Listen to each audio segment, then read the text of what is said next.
चकबंदी क्या है, उसके लाभ बताएं। किसान की बिखरी हुई छोटी छोटी जोतों को मिलाकर एक बड़े भूखंड में बदलने की प्रक्रिया जोतों की चकबंदी कहलाती है। छोटी छोटी जोतों को एक बड़ी जोत में कन्वर्ट कर देना चकबंदी कहलाती है। भारत में इस दिशा में अनेक प्रयास किए गए हैं। ऐच्छिक चकबंदी एवं अनिवार्य चकबंदी दोनों ही रूपों में देश में चकबंदी का कार्य किया गया। ऐच्छिक चकबंदी वो जिसमें जो किसान है उसकी इच्छा को मद्देनजर रखते हुए किया जाता है, और अनिवार्य चकबंदी वो जो सरकार ने नियम बनाए हैं उसके अकॉर्डिंग करनी है चकबंदी, तो मतलब करनी है, आप उसको चेंज नहीं कर सकते।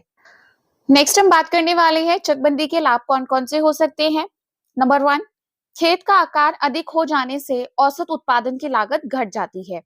अब जब खेत का आकार बढ़ जाएगा, है ना, अब उस खेत का जब आकार बढ़ेगा तो उसमें जो भी हम लोग कृषि करेंगे तो उसमें जो उत्पादन की लागत है वो क्या हो जाएगी, घट जाएगी।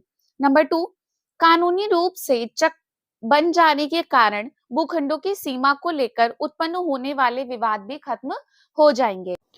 अब इसमें होता क्या है कि जो कानूनी रूप से जो चक बन जाते हैं उसके कारण जो भूखंड होते हैं ना, जैसे किसी ने अपने खेत में मेड़ बनाई, अब वो धीरे धीरे मेड़ अपनी खिसका के दूसरे के खेत की तरफ लेके जा रहा है, फिर मतलब उसमें किसी न किसी रूप से झोल झपाटा करना, जो कि अब चकबंदी आने से वो चीजें खत्म हो जाती हैं। बढ़ेंगे नेक्स्ट पॉइंट की तरफ। छोटे छोटे खेतों की मेड़ों में भूमि बर्बाद नहीं होती। अब आपके पास अलग अलग छोटी छोटी जोतें हैं, उनमें सब में मेड़ बनानी पड़ेगी, तो इससे अच्छा है कि आप एक बड़ी जोत ले लो, उसमें आपको मेड़े भी कम बनानी पड़ेंगी। बात करते हैं नेक्स्ट पॉइंट की। बड़े चक के रूप में खेत का आकार बड़ा हो जाने के कारण आधुनिक उपकरणों जैसे ट्रैक्टर आदि का इस्तेमाल आसान हो जाता है।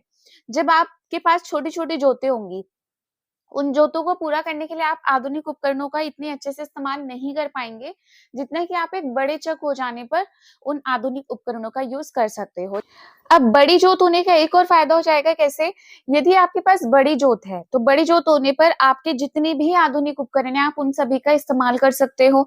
दूसरी चीज, आपको एक स्थान से उसको दूसरे स्थान नहीं लेके जाना पड़ेगा, क्योंकि जब आपकी जोत अलग अलग स्थानों से हटकर एक बड़े स्थान पर आपकी पूरी एक प्रॉपर बड़ी जोत हो जाएगी तो आपको दूर दूर अलग अलग खेती करने की कोई जरूरत नहीं पड़ेगी, और आप एक ही स्थान पर आधुनिक उपकरणों का प्रयोग भी कर सकते हो। फॉर एग्जाम्पल, आपके गेहूं काटने की मशीन, ट्रैक्टर का यूज करना है आपको जुताई के लिए, ट्रॉली का इस्तेमाल करना है, आप इन चीजों का इस्तेमाल इजीली कर सकते हैं।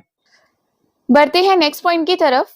एक स्थान पर भूमि हो जाने के कारण कृषि क्रियाकलापों की उचित देखभाल संभव हो पाती है। जैसा कि मैंने आपको इससे पहले वाले पॉइंट में बताया था, ठीक वैसे ही यहाँ पर भी है कि एक स्थान पर बहुत सारी भूमि हो जाने पर आपकी जो देखभाल की प्रक्रिया है, जो भी आपके देखभाल वाले क्रियाकलाप हैं, आप इजीली उनको संभव कर सकते हो।